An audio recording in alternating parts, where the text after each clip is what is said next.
Now, you see,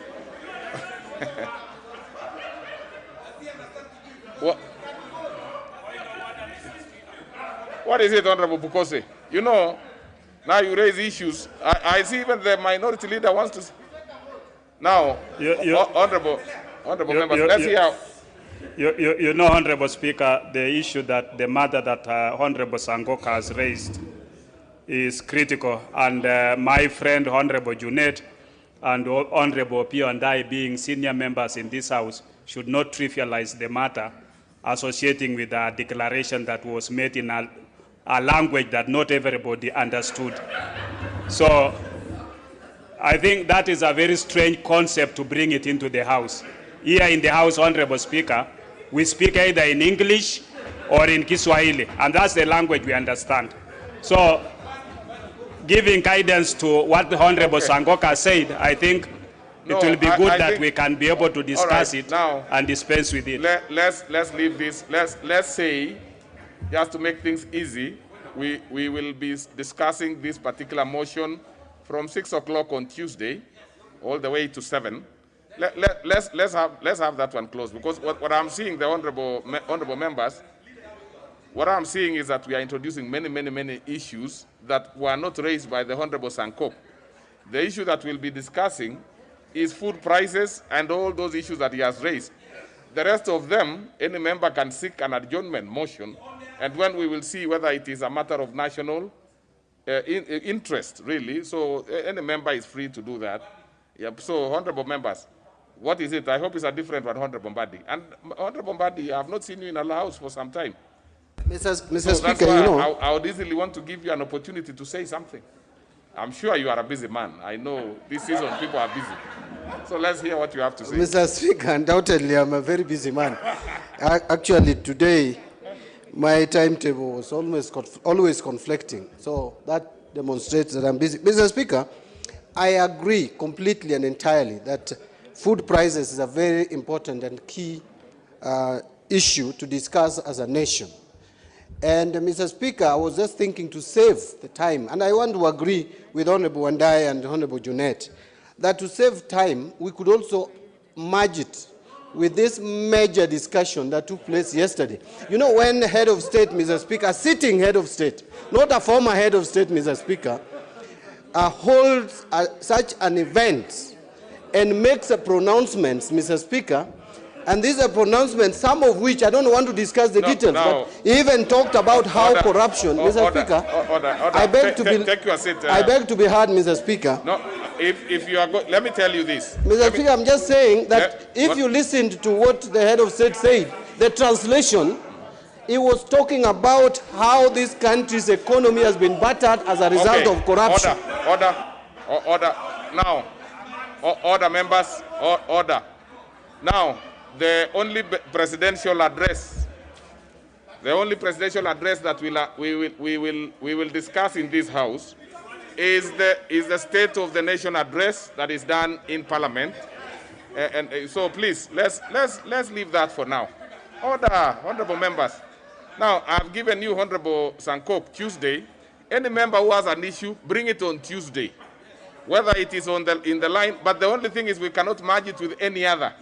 The motion that we'll be dealing with is Honorable Sankok's motion. So we will not merge, but we will be happy to hear any other member who would wish to have a House adjourned on another matter of definite national importance, if there is any. So please, honorable members, let's proceed. I think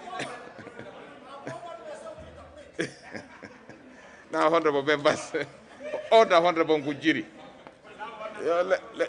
We will not need any. What is it, Honorable Ngujiri? But please, we are taking a lot of time, and yet we have a very important issue. What is it, Honorable Ngujiri?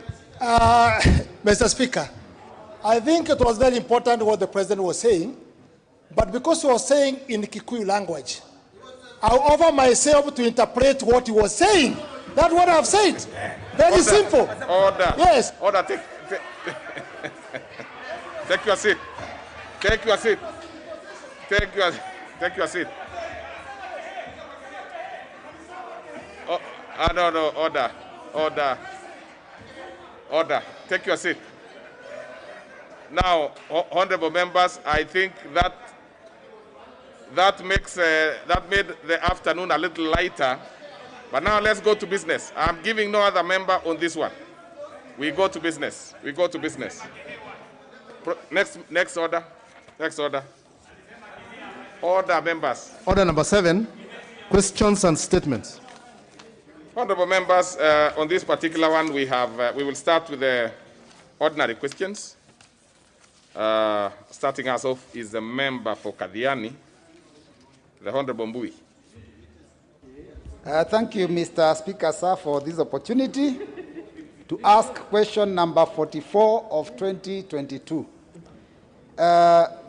to the Registrar of Political Parties.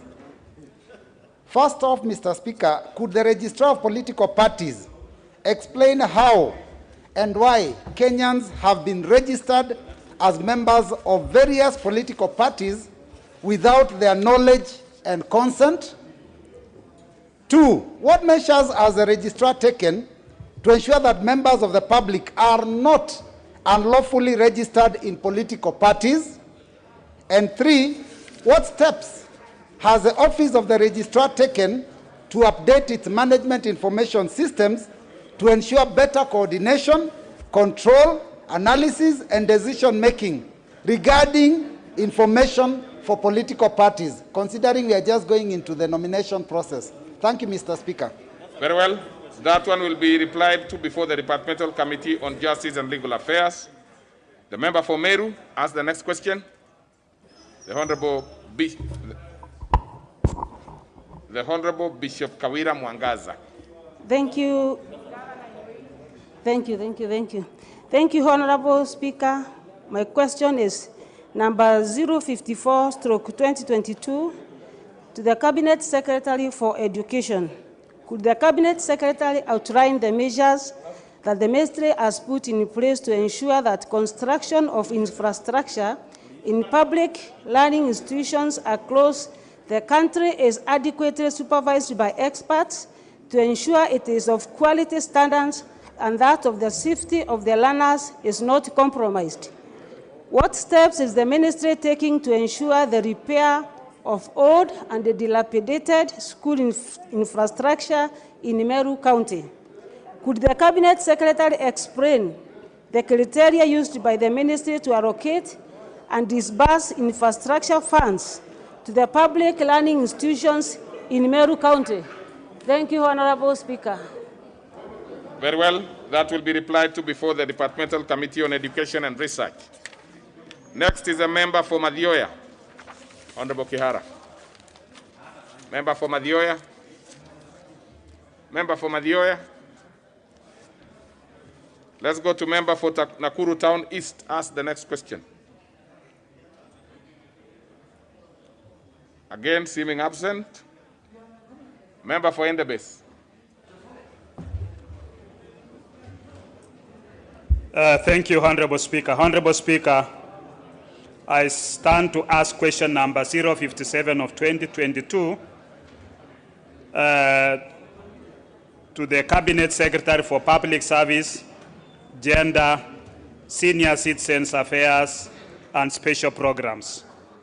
1, could the Cabinet Secretary clarify whether 300 bags of rice, which were part of the relief food dispatch fight letter reference number MDP/SDSP/9/11 volume 1 brackets 37 dated 11th May 2020 addressed to the Deputy County Commissioner Endebess and copied to the area member of Parliament for Endebess constituency were delivered and distributed to the intended beneficiaries.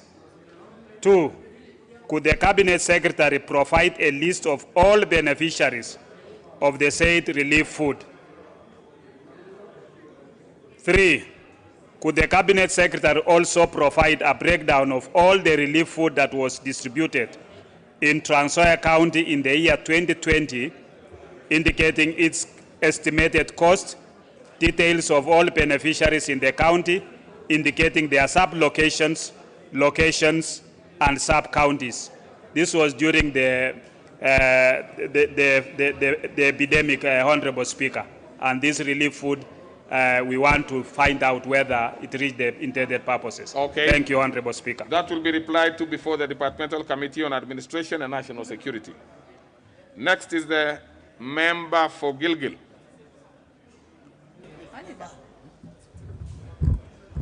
Member for Gilgil. I will ask... Thank you. Thank you, Mr. Speaker. I rise to ask question 058 of 2022. Yes, and the member who is in the neighborhood, kindly allow the member for Gilgil to ask her question Mr. in Speaker, absolute peace. Mr. Speaker, I was consulting Honorable KJ on the fact that the order paper is not uploaded on my system. So I was checking whether it's uploaded on his. Yes. But well, I rise to ask question. If it was on only uploading, that is fine. But please maintain social distance. Proceed. There is an aisle between us. Thank you, Mr. Speaker. I rise to ask question number 58 of 2022 to the Cabinet Secretary for Interior and Coordination of National Government. Number 1, what is the status of investigations into the disappearance of Mr. Boniface Njuguna Ndungu of ID number 20125197, a businessman and resident of Gilgil constituency who was kidnapped in Churo area, Baringo County, on 31st August 2021 while sourcing for chicken for his business, as reported in Gilgil Police Station on 17th September 2021, VID OB number 21/17/9/2021. Number 2, have there been any arrests of those involved in the disappearance, particularly the suspects who allegedly demanded for a ransom for the release of Mr. Njuguna on 2nd September 2021, but later reneged on grounds that the incident was a revenge mission? Thank you, Mr. Speaker. That one will be replied to before the Departmental Committee on Administration and National Security. Now, the other questions which were not, which the member for Nakuru Town East, is he in now? The Honorable Gikaria. And the member for Madioya. Those questions are deferred to next week. So next, we go to the second segment of that particular order, which is statements. We will start with the majority leader, who obviously has a statement.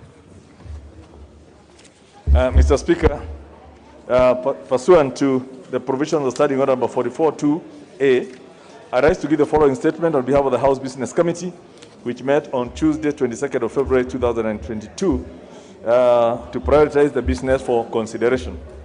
Honorable Speaker, last week you concluded the process of reorganizing various committees of this House, and I wish to take this opportunity to congratulate the members who have been given fresh mandate as chairpersons or vice chairpersons. I urge them to hit the ground running and encourage the committees to keep working hard to expedite all the pending but urgent business before them, since the time remaining in this session is not much, yet a lot needs to be done. Honorable Speaker, I also wish to urge members who have sponsored certain bills to keep track of the progress made in the consideration of individual member bills whenever they are scheduled on the order paper, mainly on Wednesday mornings. And this will obviate members from losing an opportunity to move their bills. Honorable Speaker, for the sitting of Tuesday, 1st of March 2022, the House Business Committee has scheduled the continuation of the following motions, if not concluded today. And these are the report of the budget, the Appropriations Committee on the Budget Policy Statement for the financial year 2022-2023, and the report of the Budget and Appropriations Committee on the Medium-Term Debt Management Strategy for the financial year 2022-2023. Honorable Speaker, the following bills have also been scheduled for consideration in second reading, being the Children's Bill, Huduma Bill, and Advocates Amendment Bill of 2021. Honorable Speaker, in accordance with the provisions of Standing Order number 42A, 5 and 6, I wish to convey that the following Cabinet Secretaries are scheduled to appear before the departmental committees as follows. The Cabinet Secretary for Lands is scheduled to appear before the Departmental Committee on Lands on Tuesday, the 1st of March, 2022, to respond to question number 43 of 2022 by the Honorable Peter Kihara, MP, regarding compensation of Keriaine Cairo Road residents. The Cabinet Secretary for East Africa Community and Northern Corridor Development is scheduled to appear before the Departmental Committee on Defense and Foreign Relations on Tuesday, the 1st of March 2022, to respond to question number 013 of 2022 by the Honorable Olago Aluoch, MP, regarding the payment of terminal dues to all former employees of the defunct East Africa Post and Telecommunications Corporation, who were not compensated following the winding up of the corporation in the late 1970s. The Cabinet Secretary for Public Service, Gender, Social, Senior Citizen Affairs and Special Programs is scheduled to appear before the Departmental Committee on Labor and Social Welfare on Tuesday, the 1st of March, to respond to question number 27 of 2022 by the Honorable Zulekha Hassan regarding fresh registration of beneficiaries to the Inua Jamii program. The Cabinet Secretary for Interior and Coordination of National Government is scheduled to appear before the Departmental Committee on Administration and National Security on, again, Tuesday, 1st of March, to respond to the following two questions. Question number 18 and 19 of 2022 by the Honorable Abdul Rahim Dawood regarding the abduction of Louis Mudhuri and payment of dues to Police Constable Japheth Kambudu, respectively. And two, question number 30 of 2022 by the Honorable Bernard Okoth regarding the abduction and killing of Ms. Cynthia Makoha. The House Business Committee will reconvene on Tuesday, the 1st of March, to schedule the business for the rest of the week. Honorable Speaker, I now wish to lay this statement on the table of the House. Thank you.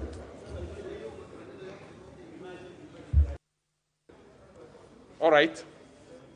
Then we go to the next order. No, and before we go to the next order, and there's also Honorable Hassan somewhere, let's start with the notice of motion that you had not given, the Honorable Ntoimaga. If you can give out your notice of motion. Thank you, Mr. Speaker. Mr. Speaker,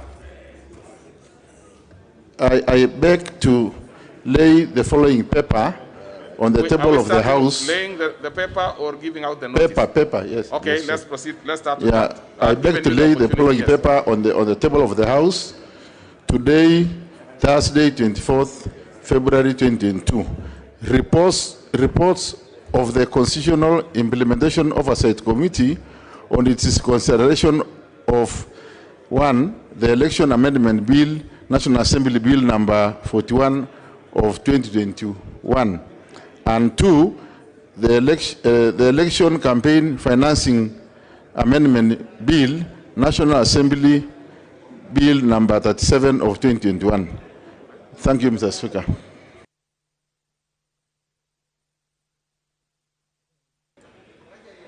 Honorable Ntoimaga, do you have a notice? There's no notice, it's only laying of the paper.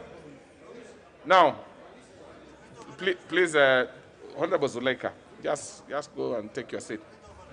What is your point of order? Because I intend to give the Honorable Zulekha to request for her statement, which is actually an urgent one. What is it, the Honorable Russell? Thank you very much, Honorable Speaker. Honorable Speaker, 2 weeks ago, I sought for a statement regarding one of my constituents, Mr. Robert Sereka, who was picked up by National Police Service. 2 weeks is a very long time, and the leader of majority is here in this House. Mr. Speaker, a missing person to a family is a harrowing experience. I think those of us who are people's representatives sitting in this House, actually, if you have one missing person from your constituency that the government knows his whereabouts, and we are not being told, the family is not being told, I think it's important that we as legislators... Now, what you are asking the Honorable Russell is that you made a request for a statement which has not been responded to. Yes, because for 2 weeks. When you mentioned the leader of majority, I thought it should be more of the chair of that particular committee. Not at all, Honorable Speaker. Well, were you expecting the statement from the leader of majority? The chairman was missing on that day, and the leader of majority is the one who picked up that responsibility to respond to my statement. Even if that be the case, Honorable Russell, and you know you are a seasoned member yourself, I understand, of course, the gravity of the situation, but the fact that the leader of majority picked up that particular matter does not actually therefore put it in his docket. That should be handled by the chair of that particular committee on security and the national security, administration and national security. So maybe take your seat, because I know Honorable Yusuf Hassan also has an issue. Then we can see how we can be able to resolve the matter. The Honorable Hassan, member for Kamukunji.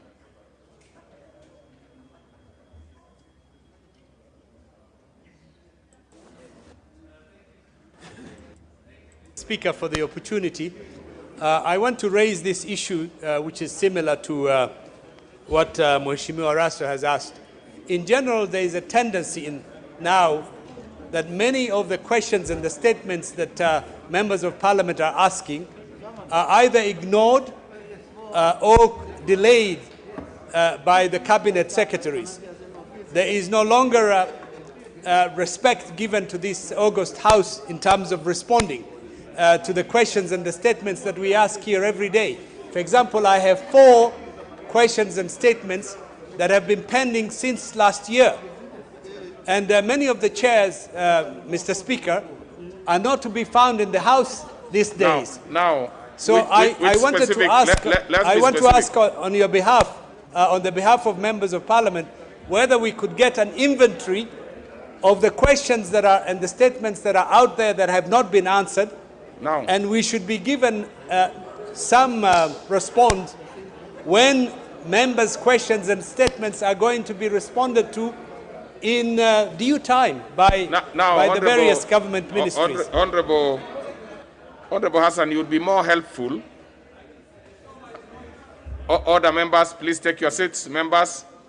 But Honorable Hassan, you would be more useful if you are being specific that a question you had asked to a certain particular departmental committee or a certain cabinet secretary. So which ones are these? You say you have 4. Where were they going to? And if it is last year, you can imagine, they lapsed. No, they didn't. They were extended into this year. Okay, so what is the... By the Speaker. Which one? For example, I asked a question on the title deed a delayed title deed for the Kinyago Kanuku neighborhood in my constituency. Yes, that goes in November. That goes to the department. I asked a question on the frequent fires in Kikomba market last year in November. I've made a petition. I brought a petition on the Karura forest, the renaming of the Karura forest after Wangari Maathai. And then finally, I also raised a petition on behalf of people who have requested the government to establish a national council of Kiswahili. And I can hear every day when we're here, there are many questions and statements that have been completely ignored by either the chairs or the cabinet secretaries, which means the questions and the statements we ask here have no meaning whatsoever. We're wasting our time. Okay, you have now put it on record. We know now that those who are going to various departmental committees and cabinet secretaries. Of course, we wouldn't lay the blame on chairs of committees, because just like yourselves, they are members of parliament, and they are also as active in the constituency as you are. But I would ask the clerks, the clerks, especially at the table office, to look at those specific issues and see how we can have an inventory of some sort and see which questions have taken too long to be responded to. Then we can be able to activate them. But the one by Honorable Raso is a bit more specific. I would be happy to see if the chair, I know the chair is not in, the vice chair of that particular committee, he seems to not to be there. Now then, therefore, through the majority leader, we would ask them to give us a response on Tuesday in terms of the status. We cannot have the chairs, we cannot really push the chairs to definitely respond at a particular time, because the cabinet secretary must have come to the committee. So on Tuesday, if we could be able to get how far the committee has done, then that I think would be fair.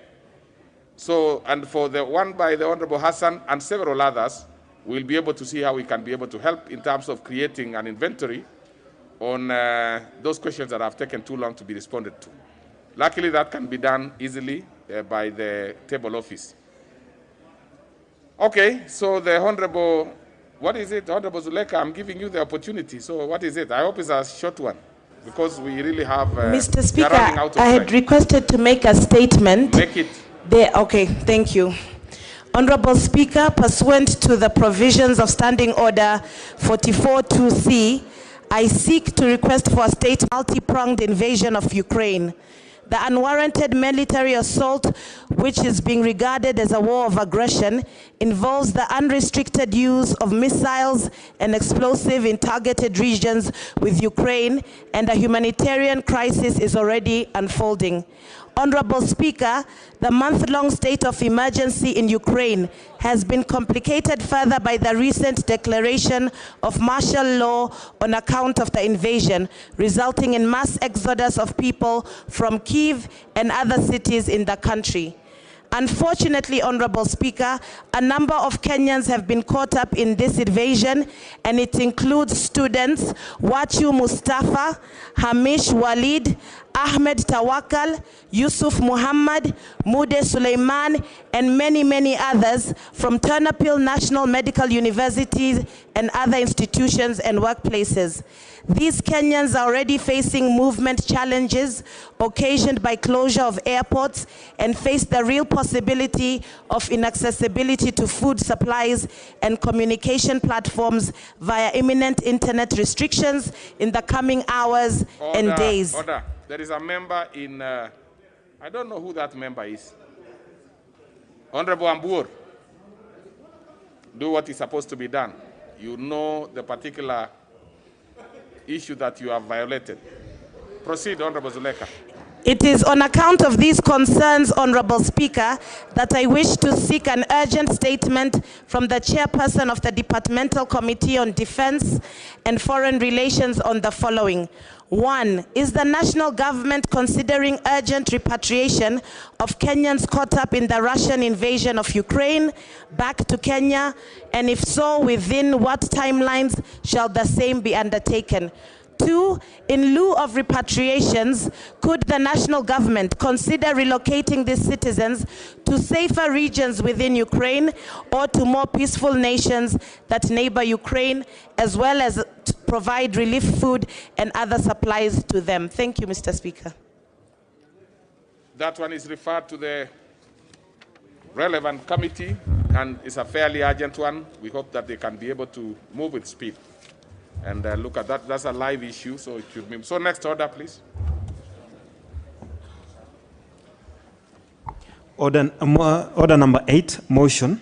Report of the Committee of the Whole House on its consideration of the Copyright Amendment Bill, National Assembly Bill number 44 of 2021. Question to be put and third reading. Order. So, honorable members, having confirmed that we have numbers, I put the question which is that this House do agree with the report of the Committee of the Whole House on its consideration of the Copyright Amendment Bill, National Assembly Bill number 44 of 2021. Will as many as of that opinion say aye? Aye. Many as of a contrary opinion say nay? Nay. The ayes have it. Okay, let's have...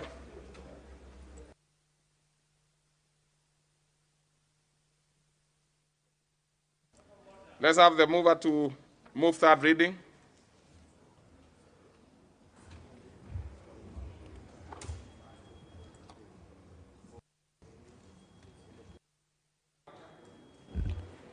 Thank you, Honorable Speaker. I beg to move that the Copyright Amendment Bill, National Assembly Bill number 44 of 2021, be now read a third time. Honorable Speaker, this bill is a game changer for the artists of this country. Honorable Speaker, the artists who are within the Squeezer Tune purview are now moving from a paltry 16 cents for every Squeezer tune to 52% of every tune that you put on your Squeezer. Secondly, Honorable Speaker, the game changer is the national registry for all our artists. So, Honorable Speaker, this is big, and I'd like to move, because with the National Registry, all our artists can now store their music. At this point, Honorable Speaker, I beg to move for third reading and ask the Honorable KJ to second. Honorable KJ. Thank you very much, Mr. Speaker. I do rise to second this bill, and I'd like to just commend the Honorable Gladys Wanga for doing something that is a game changer. And I would like to just go on record, Mr. Speaker, to say that the three things that this bill has done, one, by improving the royalties that artists get from the Skiza tunes. Secondly, by preserving our Section 35. And most importantly, introducing a copyright registry is actually going to be one of the biggest achievements of the 12th Parliament. Okay. Mr. Speaker, I do second. All right.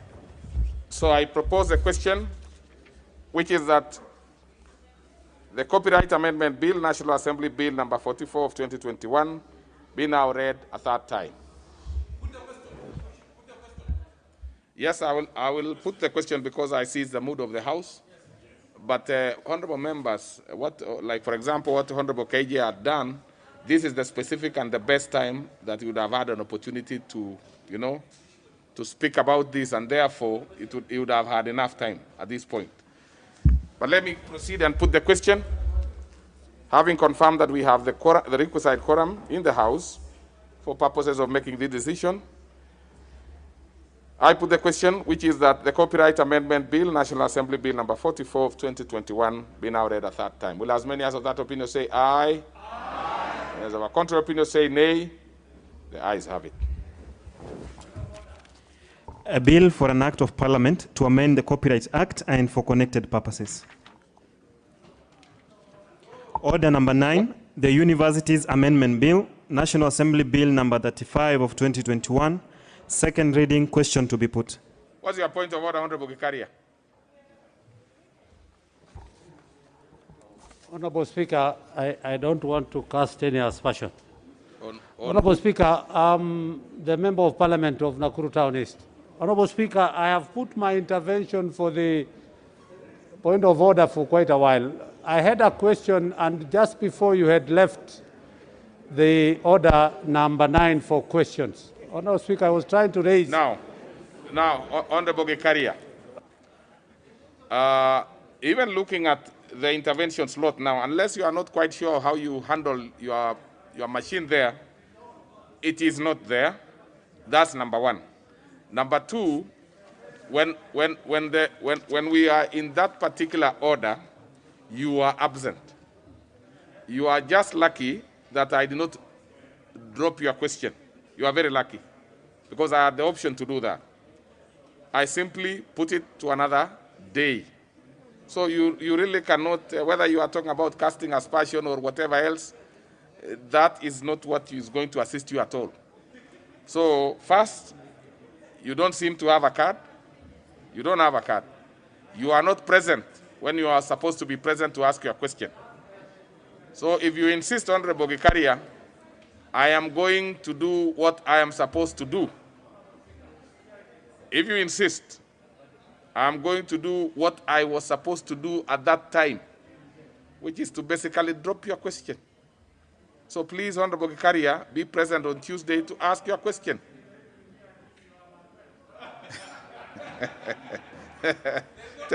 Take your seat, Honorable Gikaria. So your question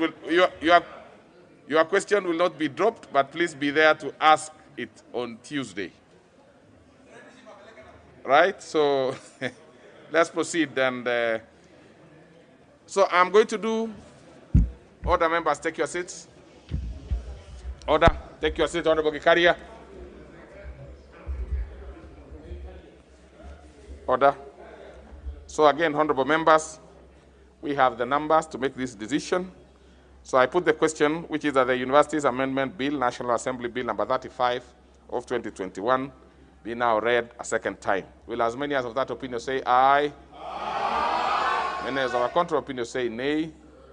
The ayes have it. A bill for an act of Parliament to amend the Universities Act 2012 and for connected purposes. Well, then we go to the next order. Order number 10, Committee of the Whole House.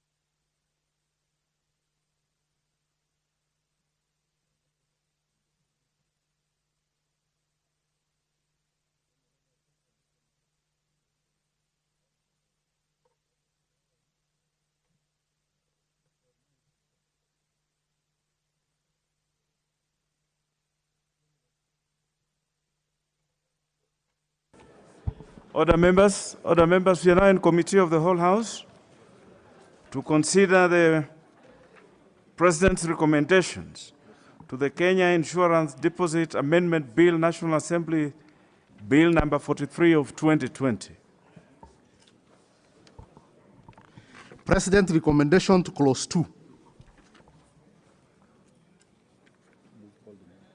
The mover, leader of majority.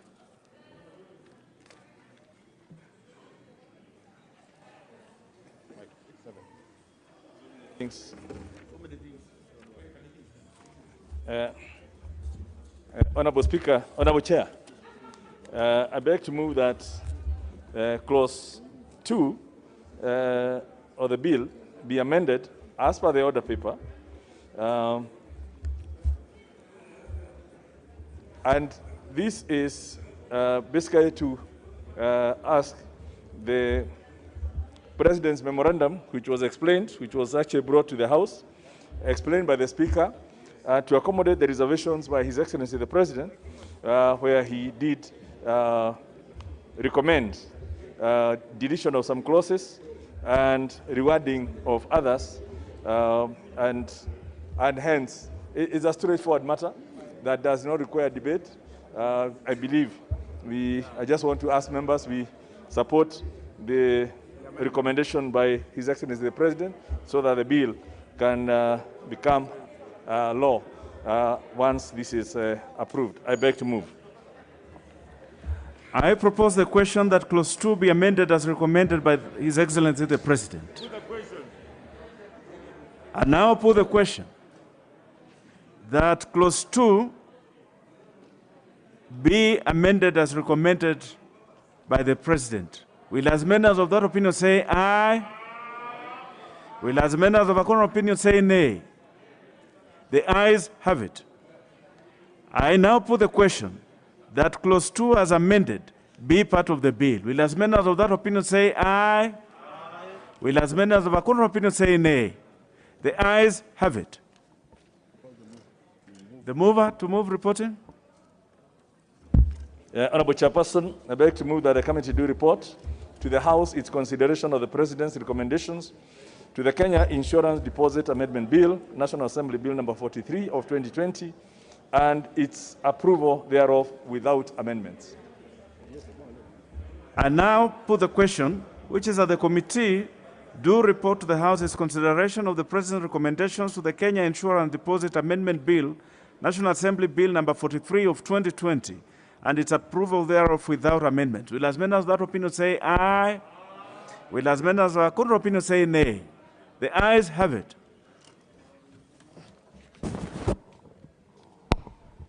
Honorable members, Honorable Speaker,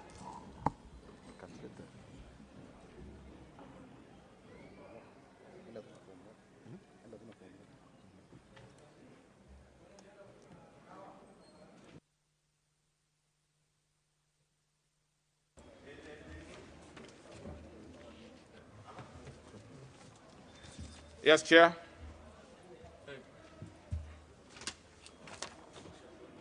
Please. Honorable Speaker, I beg to report that the Committee of the whole House has considered the President's recommendations to the Kenya Insurance Deposit Amendment Bill, National Assembly Bill number 43 of 2020, and its approval thereof without amendments. Very well. Let's have the move of the bill to move agreement with the report. Honorable Speaker, I beg to move that the House do agree with the committee in the said report, and I also request the Honorable Angweni to second the motion for agreement with the report of the Committee of the whole House. Honorable Jimmy Nuru Angweni on Mr. Speaker, sir, I beg to second. Very well. So, other members, I propose a question which is that this House do agree with the committee in the said report. I put the question, which is that this House do agree with the committee in the said report. Will as many as of that opinion say aye? Aye. Many as of a contrary opinion say nay? The ayes have it. Next order.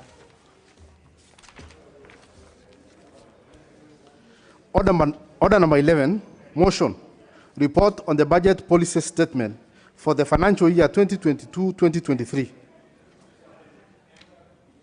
Honorable members, please take your seats because I want to give some guidance which will take a few minutes. Order, order members, order, order.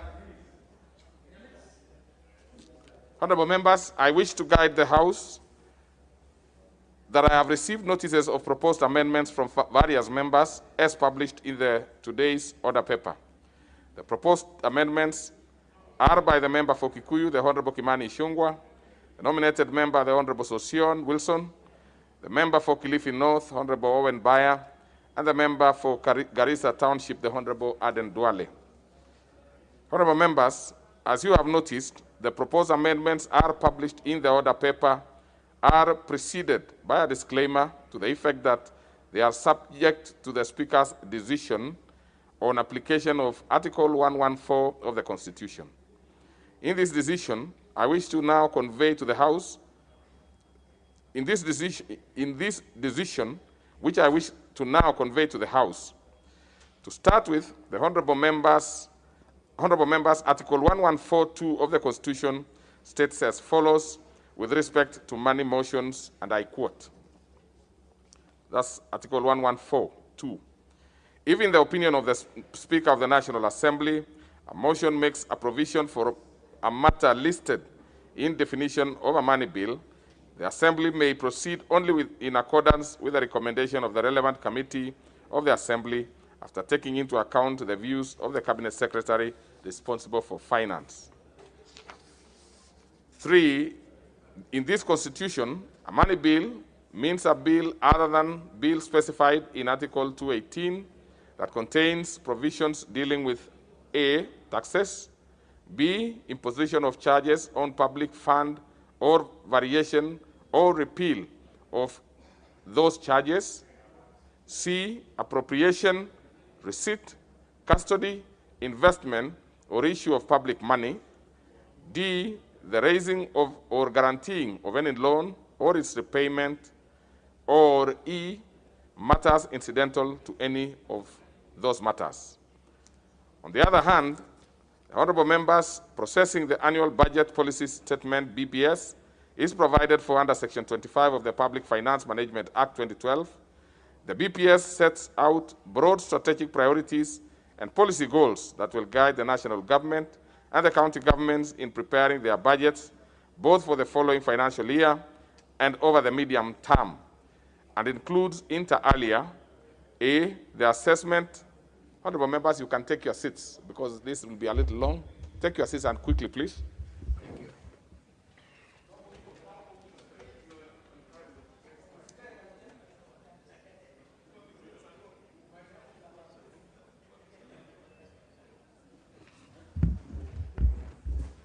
Okay, so we'll proceed.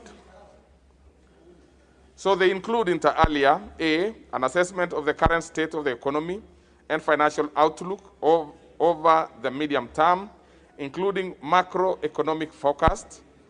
B, financial outlook with respect to government revenues, expenditure, and borrowing for the next financial year and over the medium term.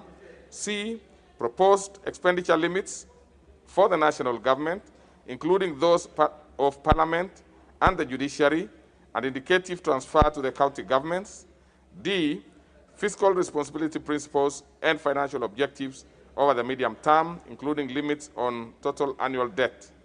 C, the fiscal risk statement. Before I render my determination, honorable members, it's noteworthy that there are two main purposes of the annual BPS that I wish to restate. Firstly, the BPS informs the basis of the vertical distribution of the national revenue between the national government and the county governments, which are actualized in the Annual Division of Revenue Act. The decision of the House on BPS therefore determines the content of the Division of Revenue, whose publication follows the resolution of the House on BPS. Secondly, the budget policy statement sets limits for distribution of share of national revenue to be allocated to each of the three arms of the national arms of the national government and within the upper limits of distribution amongst programs of the national government. Therefore, for all intents and purposes, the resolution of the House on BPS constitutes a money motion.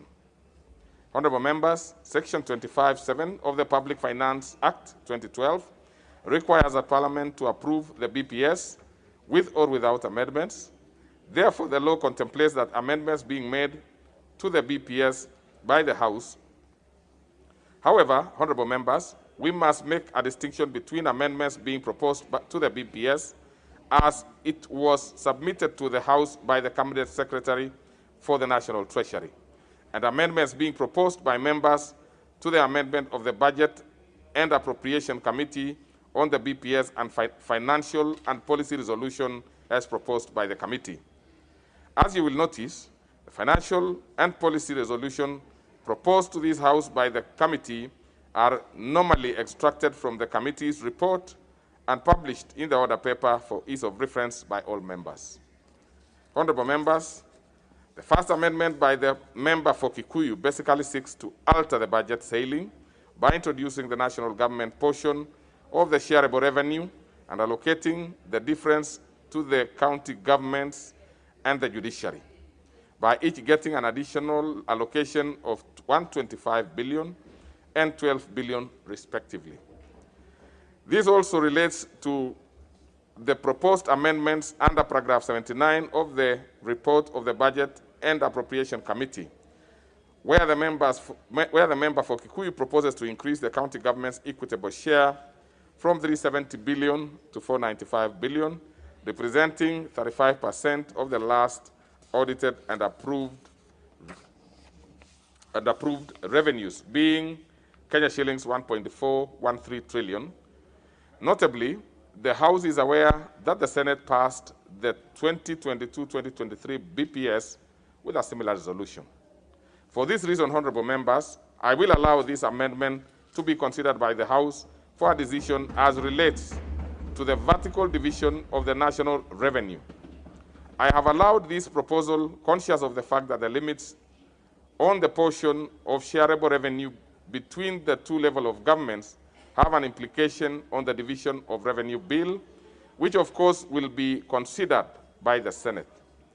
Therefore, with the Senate having made a decision by capping it at 35%, it will only be fair for me to allow the amendment of the House to also make a decision on the matter one way or the other. I will prefer the same treatment to the proposal to increase the limit of the judiciary budget ceiling from the amount of 18.885 billion to 30.885 billion. What I mean is that 18.8 billion to 30.85 billion.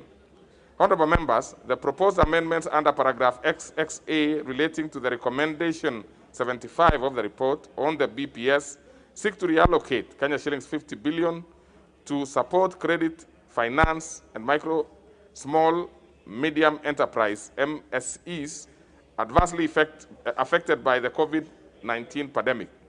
However, since we are not at the stage of approving 2022-2023 estimates, I will disallow these amendments with the hope that the Budget and Appropriation Committee will consider the proposal at the time of considering estimates. The honorable members who are standing there, please take your seats.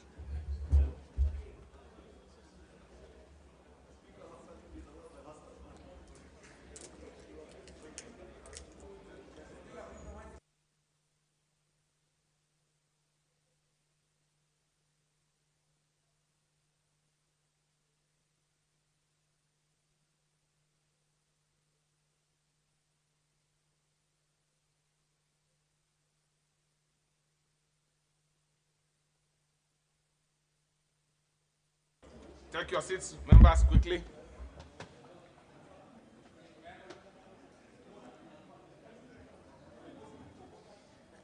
Members, take your seats.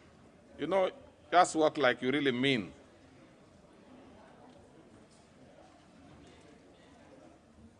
Now, who is this member? Please take your seat.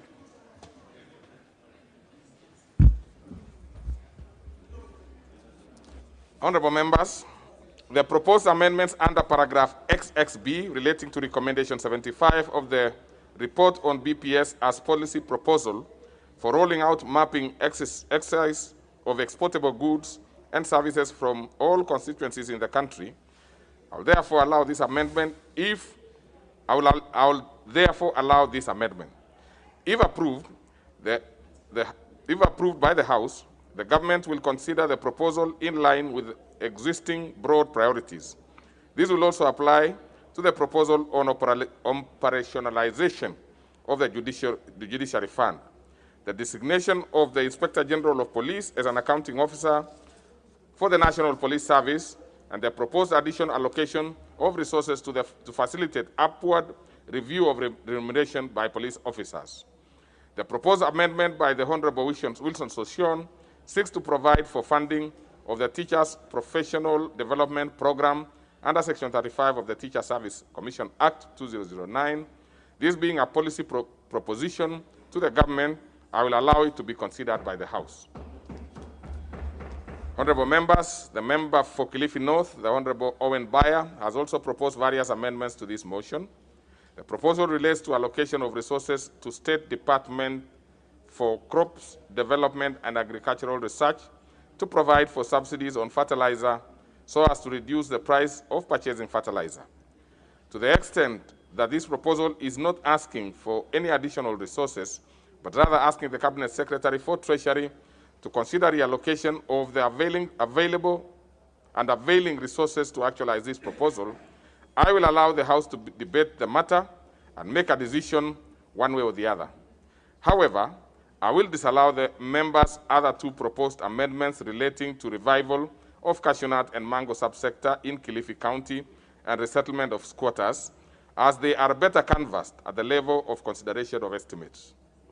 The purpose of the BPS is really to allocate and determine the detail of funding. The purpose of BPS is really not to allocate and determine the details of funding, but rather to set out a broad strategic priorities and policy goals that will guide the national government and the county government in preparing their budgets. Finally, honorable members, the member for Garissa, the Honorable Aden Duale, has proposed an amendment seeking to alter the budget ceiling of the national government's portion of shareable revenue by reducing the reallocation of 12 billion difference to judiciary. You will notice that the effect of the proposed amendments is similar to that being proposed by the member for Kikuyu. And in this regard, I'll therefore allow the consideration of the two, of course in line with the procedure and processing of amendments of a similar nature. The Honorable Darley has also proposed the restatement of livestock off-take program and drought mitigation measures by allocating 1.5 billion and 2 billion to the programs, respectively. Noting that this is a specific program-based allocation, I will disallow this amendment as it will be best placed at the stage of consideration of the estimates. Honorable members, the motion on the medium-term debt strategy under order number 12, the member for Kikuyu is proposing an insertion of a new paragraph BA to the effect that the House notes the approval of 2022-2023 BPS and the medium-term debt management strategy is to be construed to be an approval for raising of the national debt limit currently stipulated in law. It is observed that the member is asking the House to make a further recommendation whose implication is to affirm that the approval of BPS and the medium-term debt management strategy is not an approval of increase of the national debt limit. It will be noted that in its recommendation to this House, the committee is also asking the House to cause the National Treasury to align the projected 2022-2023 expenditure to be within the headroom allowed by the limit set out by the House on the 9th October 2019. To this extent, I'm inclined to allow this amendment as it emphasizes the resolution of the House of the 9th October 2019. Honorable members, before I conclude, I wish to respond to the point of order raised by Honorable Kimani Ichung'wah relating to the matter during the afternoon sitting of Tuesday, February 22, 2022. The essence of the point of order was threefold, being whether the House can amend the BPS, 2, whether the House can amend the report of the Budget and Appropriation Committee on BPS, and 3, whether the amendments proposed are subject to Article 114 of the Constitution. Honorable members, these are fairly straightforward matters, which I have guided before. On whether BPS can be amended, the answer is, as I've stated above, lies on Section 25(7) of the PFM Act 2012, which contemplates an approval of the BPS with or without amendments. As to whether the House can amend the report of the Budget and Appropriation Committee, I wish to note that the motion for adoption of the report is a motion like any other and may be amended in the usual manner and provided for in the standing orders.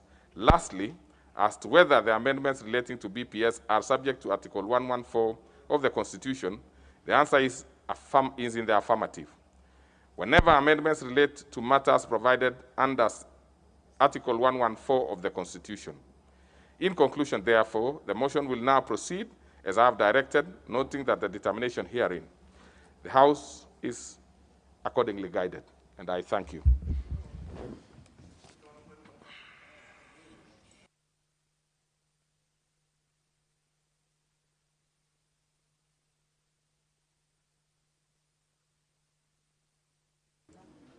Okay, then we can now proceed. First of all, can we amend? Yes, what is it, Honorable Ishungwa?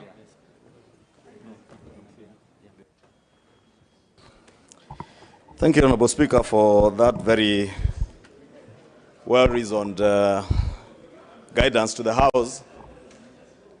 And Honorable Speaker,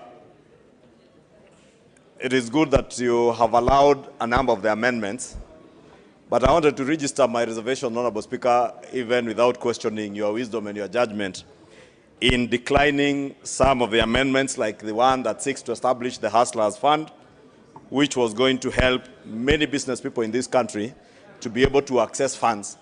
And I'm well guided, Honorable Speaker, that we can canvass this as the estimates are tabled, Honorable Speaker. And you have also guided on the issue of amendments to the BPS. Honorable Speaker, I also did raise the issue which I have not heard you address as to how we prosecute the amendments if they will be subject to Article 114, as you said, as you read out, Honorable Speaker. I had sought guidance.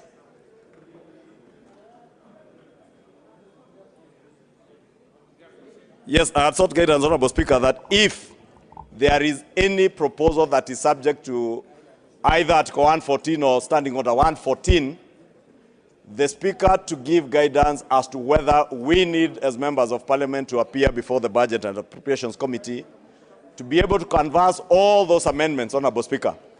And following your guidance now that there are some that we may need, like that one that sought to establish a fund for MSMEs, if we were to prosecute the same even during the annual estimates, Honorable Speaker, you realize they could also befall the same guillotine, Honorable Speaker, if they will be subject to Article 114, and of course they will be because they will be seeking to reallocate funds. I think the Leader of Majority and the panel are interrupting you. Let me give you time. The Leader of the minority in the majority. Thank you, Honorable Speaker. The Honorable Aden Duale, the Leader of Majority in the majority party, was asking which leader, so I'm telling him I referred to the Leader of the minority within the majority party. That is Honorable Kimunya, who leads the minority within the majority party. Honorable Speaker, I was saying, Honorable Speaker, without your guidance, or without the Speaker's informed guidance, Honorable Speaker, as to whether, Honorable Speaker, if a proposal is to be brought even in the annual estimates without a directive from the Chair, Honorable Speaker, that the Budget Committee cannot just table their report on the annual estimates without considering and interacting with members who will have made proposals to amend any of the proposals that come with the annual estimates, Honorable Speaker. And that's why I had sought within BPS and by extension even on annual estimates. So that, Honorable Speaker, we are orderly in how we transact business, so that the report is not tabled, and at the time we get to considering the appropriations bill and we go to the Committee of Supply, proposals that have been made for amendments are killed at the altar of Article 114 and Standing Order 114, Honorable Speaker. And I had sought that the Speaker also to pronounce himself on that question, that if a member proposes an amendment that has the money bill effect in line with Article 114 and Standing Order number 114, then the Budget and Appropriations Committee, being the relevant committee that deals with money matters, Honorable Speaker, in consultation with the Cabinet Secretary of the National Treasury, in line with the provisions of that standing order, will, as a matter of direction from the Chair, Honorable Speaker, is directed to make sure that any proposal that has been forwarded is considered, even by inviting that particular member who may propose amendments now as you guide in the annual estimates, so that if and when buyer proposes the reallocations he wanted for settling landless people in the coast, and he's proposing to move that money from one vote to another, Honorable Speaker, then we obligate the Budget and Appropriations Committee that they must sit with the Honorable Owen Buyer, get comments from the National Treasury, so that his recommendations or his proposals for amendment are not killed at the altar of Standing Order number 114. Honorable Speaker, it's just that I noticed in your long communication that particular aspect has not been addressed, and I would beg, Honorable Speaker, that you do relay that to the substantive Speaker, or if you can offer guidance, Honorable Speaker, so that in future, Honorable Speaker, and I have said I am okay for the time being, because the Hustlers Fund, we will pursue it to its logical conclusion, Honorable Speaker. And I must thank you, Honorable Speaker, for allowing us to debate on the merits and demerits of increasing money to our county governments. And I'm sure those who want to be governors in this House will be there to support, and those who are supporting BBI, Honorable Speaker, will also be there to support, and also support more money going to our judiciary, Honorable Speaker, and establishment of the Judiciary Fund, Honorable Speaker. And I thank you, Honorable Speaker, for the guidance, and I beg that you do offer guidance on the other issue. Well, now that you are comfortable in the meantime, generally, I think some of these things, and you know we are at the tail end, of this particular parliament, we could also approach it, and you could approach it through the amendments to specific standing orders that will govern the next session of parliament. I mean, the next parliament that is coming after this one. So those kind of, and I can tell you that currently the Committee on Procedure and House Rules is meeting frequently to try and tidy up our standing orders to make it a bit more usable in the coming parliaments. But I see also the Chair Budget wants to say something. And what is it, Honorable Chair? Honorable Speaker, we can't hear you. We can't what you are saying. Now, I don't know if it is better there. So, honorable members, what I've just said, honorable members, is that since the Honorable Ishungwa seems to be fairly comfortable and happy, we can now leave the rest to the tidying up of our standing orders for future purposes, which is currently live in the Committee of Procedure and House Rules. If you want to propose any modification of the standing orders, feel free to do that now. That will help the future parliaments. But as it is now, we will proceed in the manner that I've communicated. Everything else, Honorable, we now will proceed to the main matter. What is it, Honorable Bayer? I hope it's not the same thing. Please. Just to say a few things. I want to thank you, really, that one of my items has gone through, and that is coming to the floor of the House. But I also want to note that two of the very important items that I proposed have fallen off the wayside. But I also want to move the Chair or the Speaker that the same may not befall my proposals when it comes to the budget appropriations at the appropriations level, so that we may be able to get the land question and the cash nets question handled very well without it having to be dropped when it comes to that level. So I thank you, Speaker, and I stand guided. But you know, when you will be appearing before the Budget Committee, it will be nothing to do with the, the speakership. It will be between yourself and that particular committee when you'll be canvassing those. Once it comes to the House, we will be happy to transact it as brought to the House. And what is it, the Honorable Junet?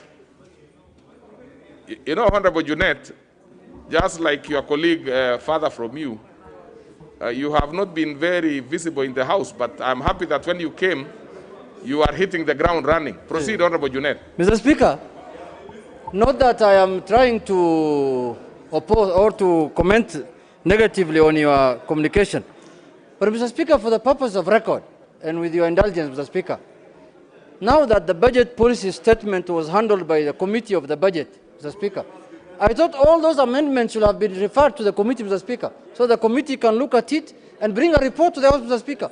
Otherwise, the statement should have been handled by the floor of the House directly without going to the committee. Mr. Speaker, since the statement went to the committee, the amendments being proposed by Honorable Ishungwa and other members should have also been referred to the committee. That has been the tradition. That has been, even when Ishungwa was the chairman. When Ishungwa was the chairman himself, Mr. Speaker, that's what has happened. Why is this year, I'm seeing some change, a abrupt change, Mr. Speaker, from the norms. This is a house of traditions and procedure, Mr. Speaker, and precedents. I think if you notice, the Honorable Junet, anything that title on Article 114 has been actually refused. So therefore, it will not proceed because it is governed by that particular. It has to either be referred to the Budget and Appropriation Committee. There is no shortcut about that. But in terms of amendment, amendments are always proposed in the House. Even if the committees have done whatever they have done, you can still be able to process amendments in the House. So I think basically we were dealing with amendments.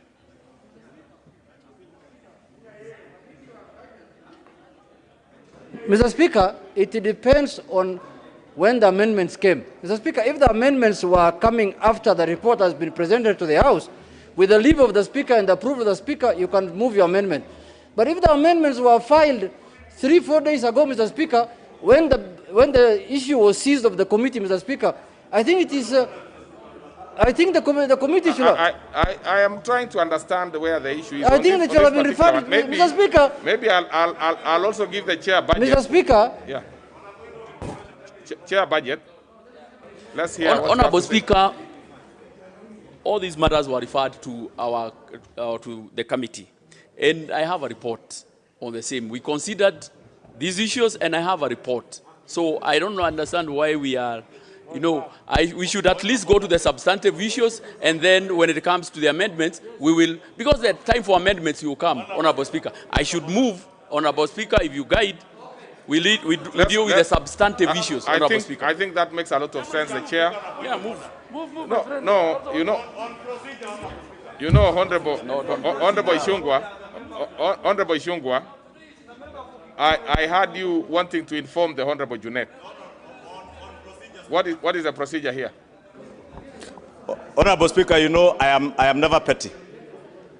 Honorable Speaker, you have heard the chair of the Budget and Appropriations Committee state on record that indeed, as the Honorable Junet is asking, and I am aware because the day I presented my amendments to the table office, I am aware they found themselves their way to the Parliamentary Budget Office and consequently to the Budget and Appropriations Committee.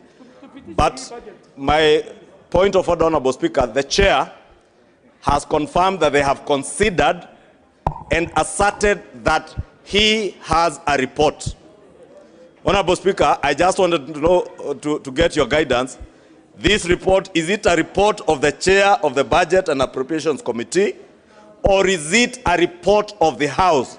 Because procedurally, any report of a committee to the House must be tabled before the House, so that it becomes part of the business that we transact.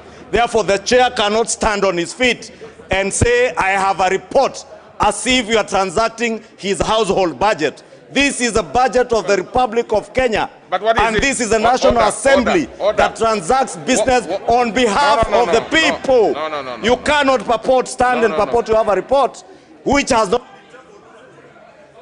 Now, the report is there. The report is there.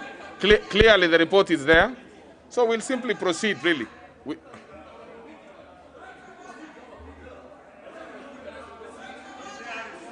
You see, what is it that the honorable member for Suba South or Suba North, sorry. Thank you, Mr. Speaker, for giving me this opportunity. Mr. Speaker, my main concern is that there are many of us who have been pressing the intervention button for a long time, and your eyes seem to be only catching the attention of only the UDA members in the House. And at one point, Mr. Speaker, I was getting concerned that this is appearing more as a UDA rally, and we are not going to allow it. This is a House. This is a parliamentary House. It is not a UDA rally. We will not allow it, Mr. Speaker. And Mr. Speaker, having said that, I want to confirm, as a member of the Budget Committee, that we have sat... Honorable, I am not so sure if you are now a member of UDA. Take your seat. Take your seat. Take your seat. Take your seat. Yeah, so we will move on. Those members who want to get petty political mileage out of the House should be ashamed of themselves. Let's proceed. You don't just wake up and state things that you cannot be able to confirm. You are not a UDA member yourself. So let's proceed. Let's proceed, the Honorable Leader of Majority.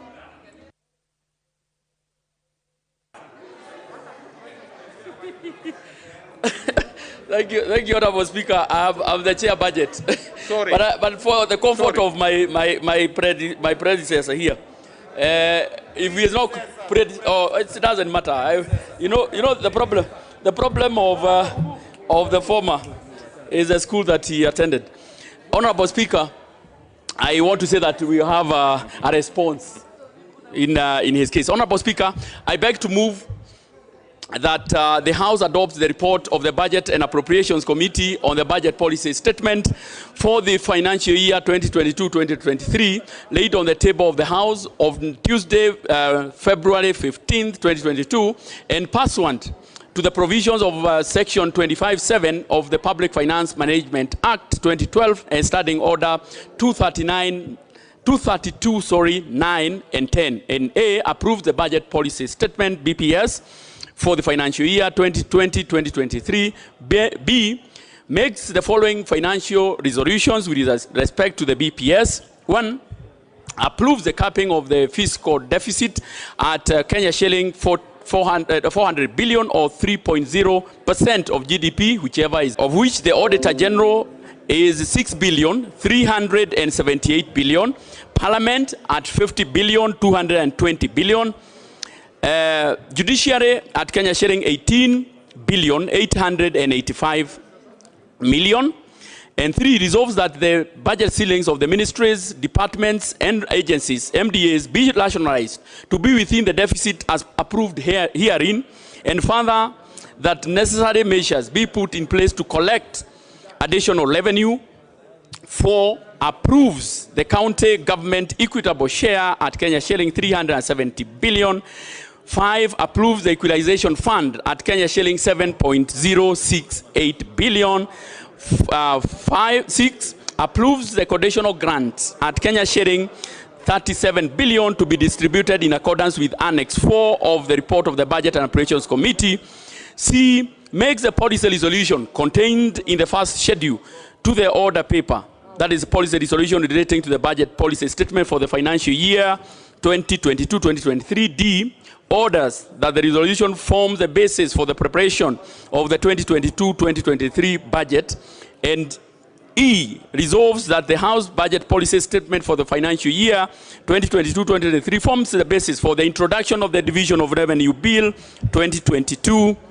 Honorable Speaker, as I move, Honorable Speaker, I want to remind the House that I stood down the motion last week for various consultations, Honorable Speaker, and I'm happy to report that we have been able through the committee to make the various consultations, Honorable Speaker, which of course will be coming on later as I progress. Honorable Speaker, it is my honor, duty and privilege to present to this House the report of the Budget and Appropriations Committee on the 2022 Budget Policy Statement on behalf of members of the committee.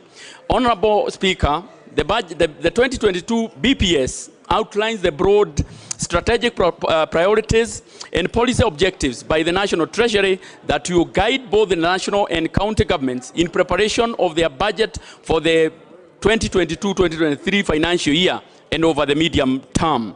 Broadly, the 2022 Budget Policy Statement outlines indicators of recent economic performance, projected macro-fiscal outlook over the medium term, proposed priority policies, intervention, and expenditure ceilings for all arms of government, including equitable share to devolved units.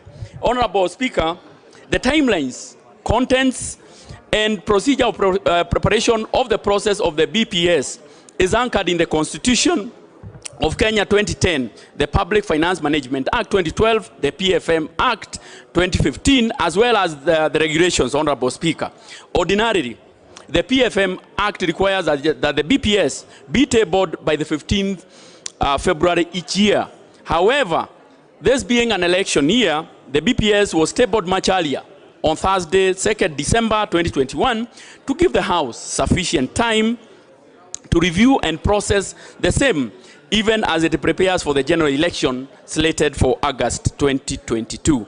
Honorable Speaker, the theme of the 2022 Budget Policy Statement is, and I quote, accelerating economic recovery for improved livelihood. This is based on the challenging yet promising environment under which the 2022 BPS has been made and prepared. The economy, while progressively recovering from the adverse effects of COVID-19 pandemic, is facing other significant challenges, notably the ongoing drought crisis, as well as heightened election activities. This may have a bearing in private investment decisions. In this regard, the BPS outlines the foundations of the third economic stimulus program.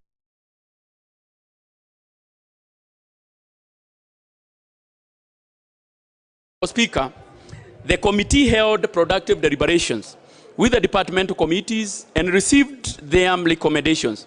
Discussions were also held with the Office of the Auditor General and the Parliamentary Service Commission on their broad policy priorities, as well as budget ceilings, as those fall under the purview of the Budget and Appropriations Committee. Honorable Speaker, additionally, in line with Article 210A of the Constitution on public participation, the committee invited the public to give their views on the 2022 BPS. This was carried out through a virtual platform where memorandums were submitted. Further, the committee held a consultative forum with the National Treasury before the report was finalized.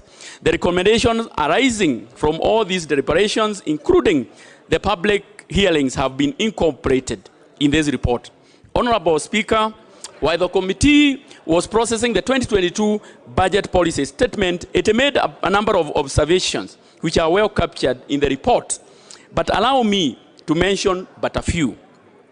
The committee observed that although a raft of measures have been proposed in line with this theme, there are some gaps. Firstly, some interventions in the ESP are not clearly articulated or targeted, which makes it difficult to monitor them. For instance, interventions towards the coffee subsector and the sugar belt do not have critical information on specific KPIs, which is responsible, and the specific locations where these interventions will be undertaken. Secondly, some of the proposed interventions, Honorable Speaker, such as the livestock offtake program, school infrastructure expansion, and Kazi Mutaani, are not completely new interventions, but a critical review of their impact has not been provided. Thirdly, the BPS has remained silent over the growing level, of course, of poverty that has exhibited by the pandemic and how it intends to tackle them. Honorable Speaker, the committee further observed that the BPS has also been prepared at a time when the country is about to breach the legally binding debt ceiling of Kenya shilling 9 trillion.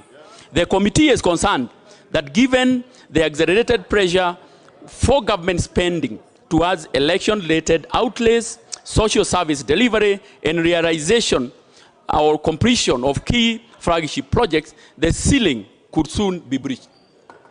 Honorable Speaker, furthermore, elevated level of election fever could have also a negative bearing on overall economic performance as investors and economic agents adopt a wait-and-see approach.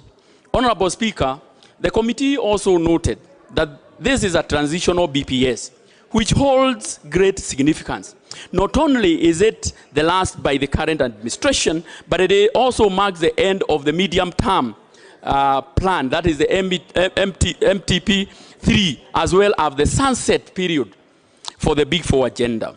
It is therefore expected that in addition to providing the strategic policy direction to guide the government in preparation of the 2022-2023 budget, the BPS would also provide a comprehensive coverage of key milestones attained, targets missed, and the proposal therein to ensure that the delayed or missed targets are on track even as another administration comes to office. Honorable Speaker, the committee observed that although some achievements have been indicated in the BPS, a critical analysis of the performance of key projects is also lacking. It is in the opinion of the committee that the 2022 BPS should have critical review, not only the achievement during the lifetime of the administration, but also the gaps, including a plan on how to ensure that key projects will be finalized. Honorable Speaker, in view of the observation made by the committee, it made a raft of recommendations as contained in the report. However, allow me to draw attention to some of the overarching policy and financial recommendations to the committee, by the committee, sorry. One, that the National Treasury submits a report on the implementation status of the Big Four agenda to Parliament by 31st of March 2022. The report should include information on key milestones achieved, missed targets, and a list of development projects to be completed in the financial year 2022-2023 as prioritized under the Public Investment Management. Two, that the National Treasury should in future prepare the budget policy statement in line with the public debt ceiling. Three, that the National Treasury should expedite the finalization of the proposed medium-term revenue strategy, MTRS, and submit it to the National Assembly by the 30th April 2022. Four, that the National Treasury spearheads an evaluation of the emergency relief cash transfer programs to households affected by drought under the Ministry of Public Service, Gender, Senior Citizenry, and special programs. The evaluation report to be submitted to Parliament within the next 3 months. That a framework, Honorable Speaker, on the pre-approvals under Article 223 of the Constitution on supplementary budgets be developed by the National Treasury, Controller of Budget, or the Office of the Auditor General, and a report to be submitted to Parliament within 2 months. Honorable Speaker, I have exhaustively dealt with the policy issues. And Honorable Speaker, I also want to briefly delve into the financial recommendations. However, Honorable Speaker, we, as I had earlier said, we have made a lot of consultations. We have involved the stakeholders, and I know in the due course there will be some amendments that will be moved later on. Honorable Speaker, that once these are approved by this House, these recommendations have formed the basis of the 2022-2023 budget. Honorable Speaker, I humbly request the honorable members to objectively consider and approve the report of the Budget and Appropriations Committee on the budget, on the 2022 budget policy statement. Honorable Speaker, as I conclude, I want to say that I really want to thank the members of my committee who have worked tirelessly, sometimes beyond midnight, to work on this document. We have done extensive consultation. Honorable Speaker, we have also dealt with some of the amendments that were brought by my honorable colleagues here, and maybe at the appropriate time, Honorable Speaker, I will be able to give a response on the same. With those remarks, I want to request Honorable Mark Nyamita to second. Very well. Can we have the Honorable Anita to second? Thank you, Mr. Speaker, and thank you, Chair, for the elaborate speech on the budget policy statement. Honorable Speaker, as I rise to support, allow me to first of all thank my colleagues in the Budget and Appropriations Committee for taking their time, and sometimes we went late into the night, despite that we are in this season of politics and people in the constituency. The attendance was quite okay. We deliberated, we interrogated the departmental committees, all of them. We did have a session with the Treasury, we had a session with the Office of the Auditor General, and of course we had a session also with the Parliamentary Service Commission. Honorable Speaker, I just want to urge my colleagues that even as we discuss this thing, we become very objective. For one reason, this is going to be a transition BPS.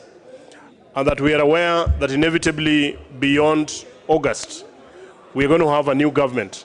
And that new government might come with a different manifesto that probably is not in line with this.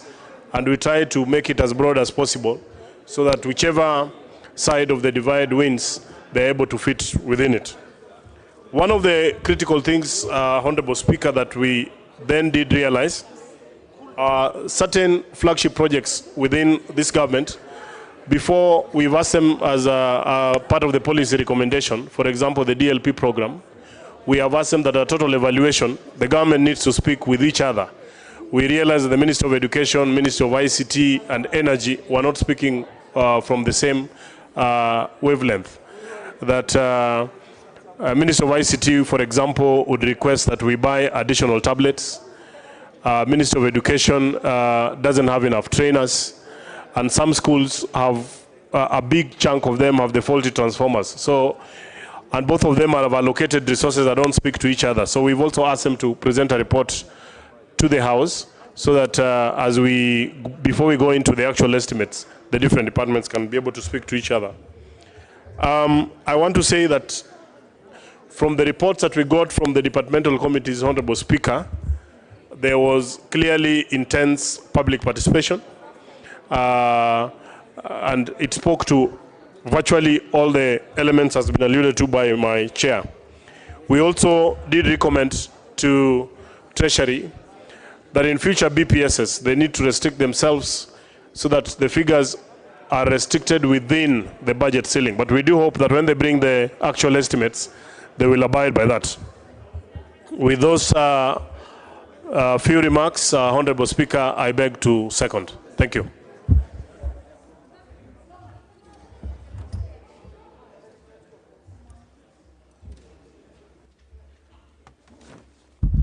Honourable members, I propose the question, which is that the report on the budget policy statement for the year financial 2022-2023 be as set out in the order paper. And I'm sure, members, you have the order paper. Yes, honourable members, we have proposed amendments to the report on the budget policy statement, and I do order that we move to the proposed amendments, and we will start with the amendment by the Leader of Majority. Honourable Speaker, I beg to move And I would like, because this has not been circulated, I would like to ask members to pay attention. But the papers are being circulated in the meantime. I beg to move that the motion be amended by A, deletion of paragraph B1 and B2 and substitution thereof with the following. 1, approves the national government's budget ceiling for the year 2022-2023 at Kenya shillings 2,075,000,000 2.075011 billion, of which, number 1, the executive will be 2,005,910 billion, of which Office of the Auditor General is 6,378 billion, Parliament 50,220 billion, the Judiciary 18,885 billion as already moved.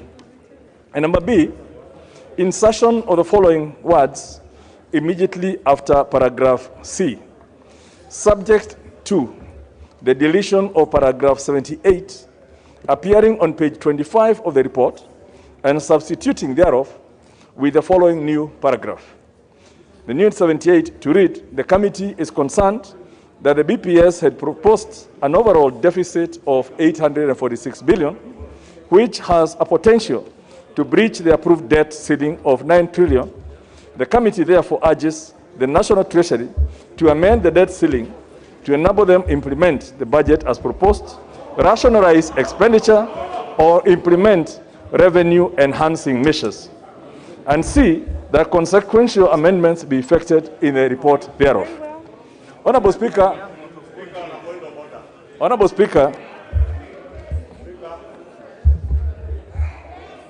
the amendment has not been proposed. Shut up. Sit down. You're telling me to shut up. Please sit down. Stupid. Hey.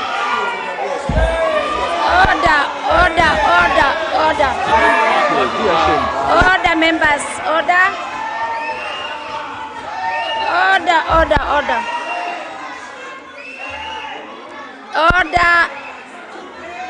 Already Honorable members, order. And number B, insertion of the following Honorable words Ichung'wa, immediately after paragraph Honorable C, member for Kikuyu, subject to the deletion of paragraph 78 appearing on page 25 of the report and substituting thereof with the following new paragraph. Order.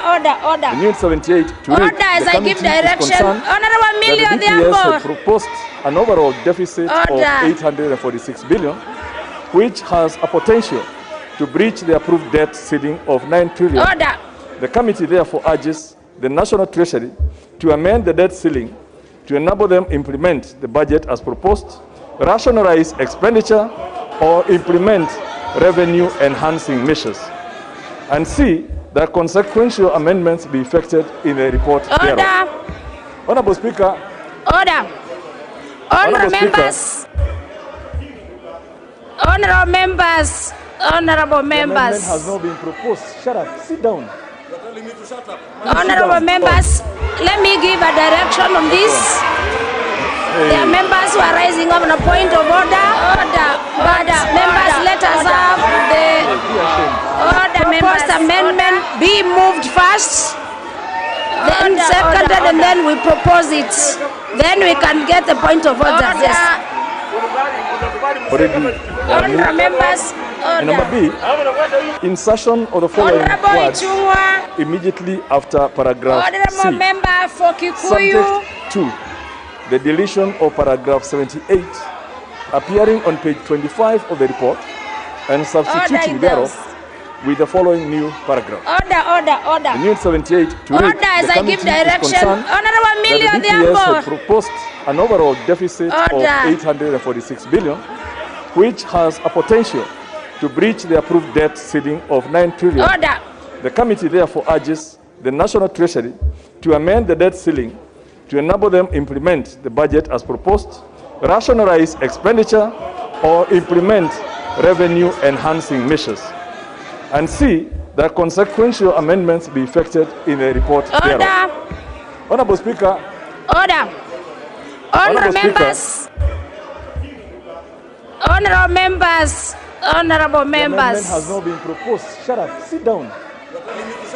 Honorable members. Let me give a direction on this. There are members who are raising on a point of order. Honorable, let us have the leader of majority, the members who are being moved first, then second, and then we propose it. Then we can get the point of order. Yes. Order. You will raise your point of order. Honorable Kimunyas. Number B. No, Honorable Ichungwa, you were raising a point of order, but I'm making this ruling that let Honorable Kimunya finish moving the deletion his of proposed paragraph amendment. 78 appearing on page 25 of the report and substituting thereof with the following new paragraph. Yes, order. New 78. The Speaker, as I give directions, Honorable Million, the DPS had proposed an overall deficit of 846 billion, which has a potential to breach the approved debt ceiling of 9 trillion. The committee therefore urges the National Treasury let me find out whether he's on record, other the Speaker did not hear. Clerk, find out whether rationalize expenditure or implement revenue enhancing measures. And C, that consequential amendments be effected in we the report. cannot assume you are shouting. The Speaker will not hear you are shouting. Honorable members. Honorable members. Honorable members. The amendment has not been proposed. Shut up. Sit down. Honorable members. Let me give a direction on this. There are members who are raising on a point of order. Honorable, let us have the leader of majority, the members who are being moved first, then second, and then we propose it. Then we can get the point of order. Yes. Order. You will raise your point of order. Honorable Kimunyas. Number B. No, Honorable Ichungwa, you were raising a point of order, but I'm making this ruling that let Honorable Kimunya finish moving the deletion his of proposed paragraph amendment. 78 appearing on page 25 of the report and substituting thereof with the following new paragraph. Yes, order. New 78. The Speaker, as I give directions, Honorable Million, the DPS had proposed an overall deficit of 846 billion, which has a potential to breach the approved debt ceiling of 9 trillion. The committee therefore urges the National Treasury let me find out whether he's on record, other the Speaker did not hear. Clerk, find out whether order members, find out order members is on order. And members, we must follow the procedure of the House. We cannot assume you are shouting. The Speaker will not hear you are shouting. The Speaker will not even hear your statement. Members. And for you, of course, I also hear from where I sit. There are some members. Let me give a direction on this. There are members who are raising on the point of order. Honorable member, but I need to be informed. The Speaker must be informed officially. The members who are being the members for Limuru, then the member propose it. Then we can get the point of order. Order. You raise your point of order. The member, Honorable Ichungwa, you were raising a point of order, but I make this ruling that let Honorable Kimunya finish the deletion of paragraph 78 when Honorable appearing on page 25 those amendments. And even before you finish with the following new paragraph. Yes, order. New 78. Speaker, as I give directions, Honorable Million, proposed an overall deficit of 846 billion, which has a potential to breach the approved debt ceiling of 9 trillion. The committee therefore urges the National Treasury let me find out whether he's on record, other the Speaker did not hear. Clerk, find out whether order members, find out order members is on order. And members, we must follow the procedure of the House. We cannot assume you are shouting. The Speaker will not hear you are shouting. The Speaker will not even hear your statement. Members. And for you, of course, I also hear from where I sit. There are some members. Let me give an indication on this. There are members who are raising the point of order.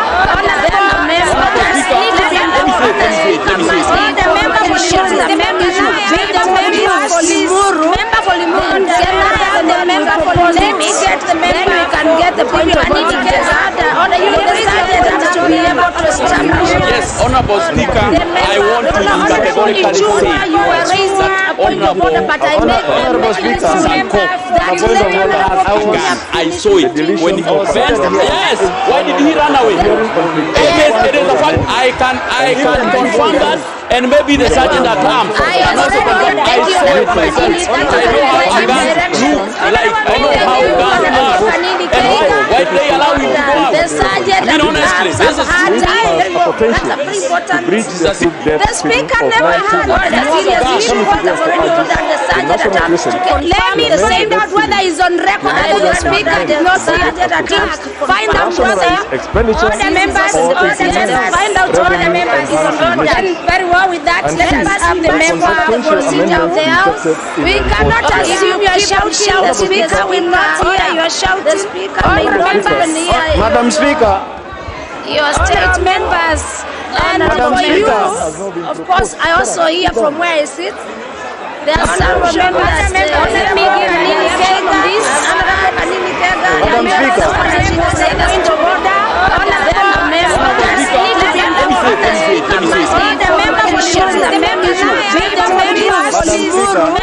As I was saying before,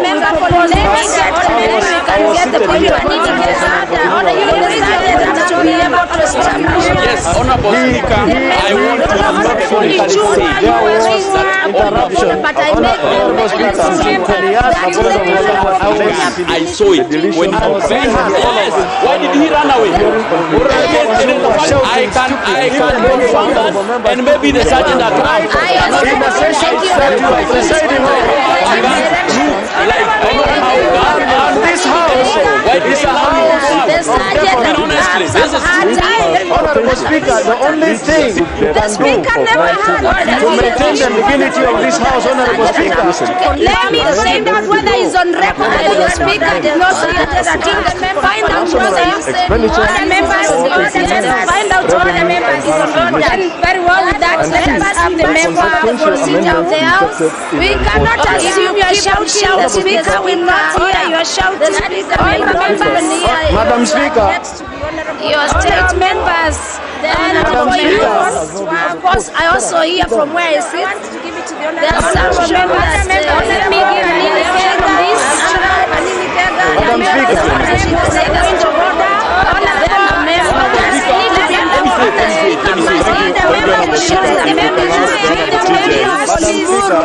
As I was saying before, yes,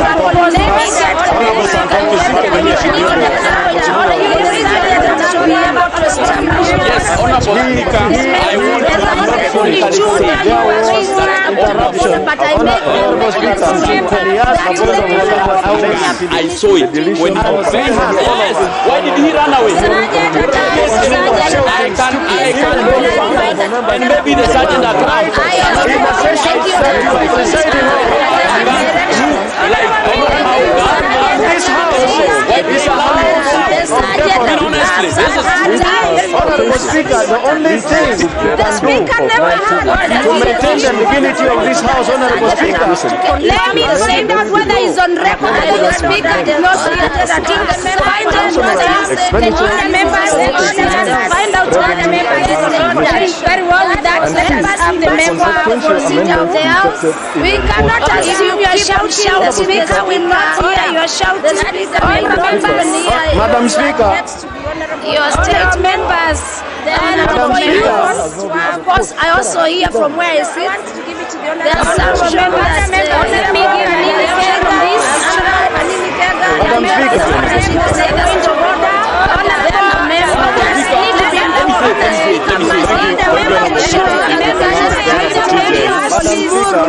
As I was saying before, yes,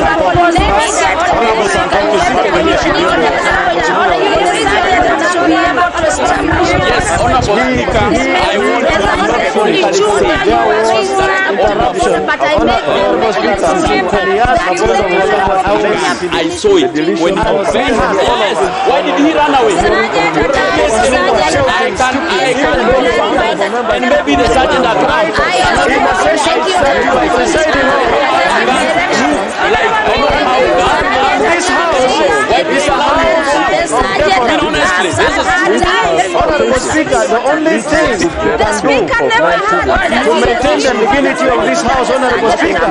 Let me find out whether he's on record that the Speaker did not say that the members, very well with that.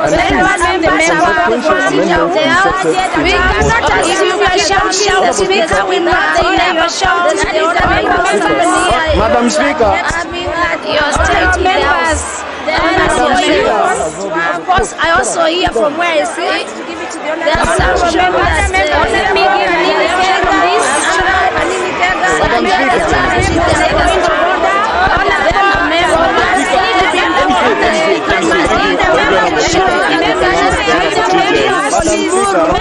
as I was saying before,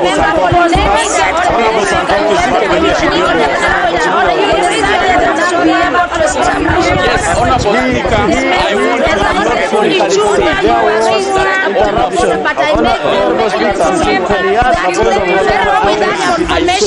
when I was saying, why did he run away? I can, and maybe the sergeant at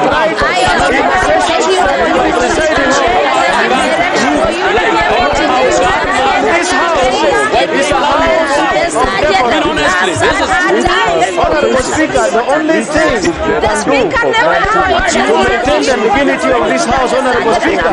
Let me find out whether he's on record that the Speaker did not say that the members, very well with that. We cannot assume your shout. The Speaker will not hear your shout. Madam Speaker, your state members. Of course, I also hear from where I sit. I think the issue raised by Let me give an indication on this. Yes, Honorable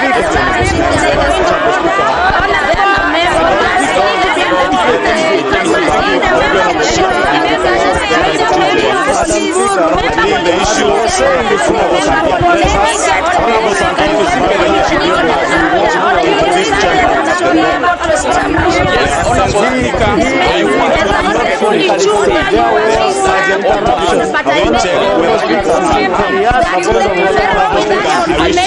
when I was saying, why did he run away? I can, maybe the sergeant at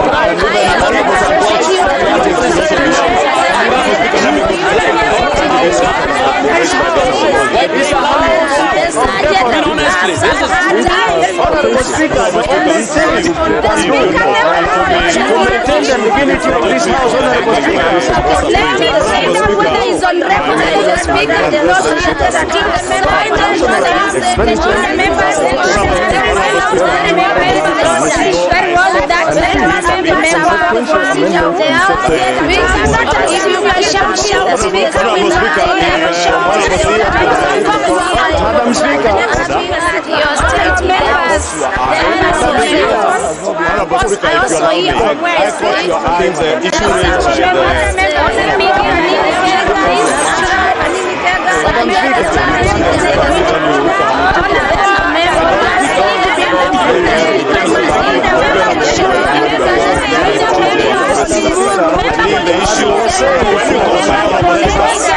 to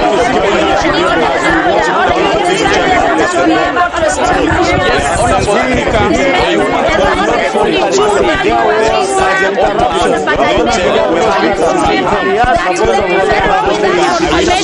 when I was saying, why did he run away? I can,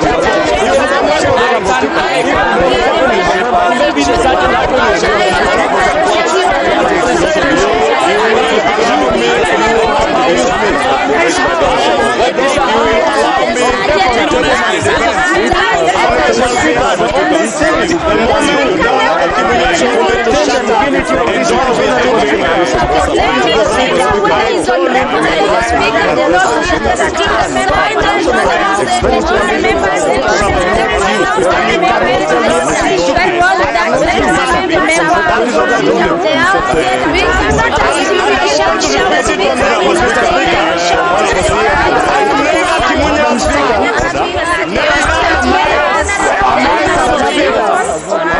I also hear from where I sit.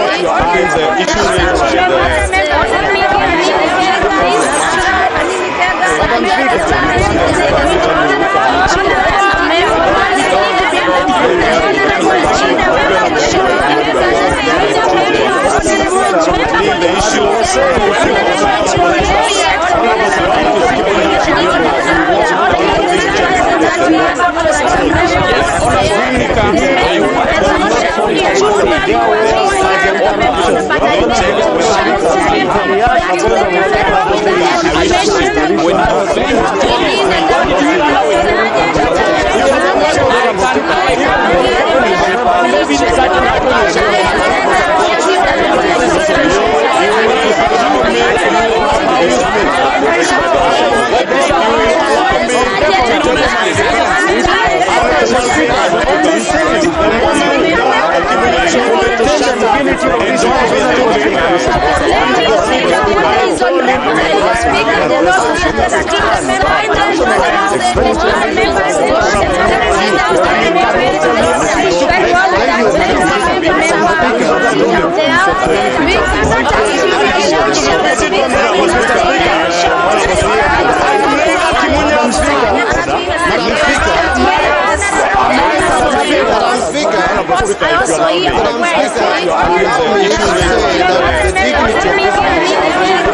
also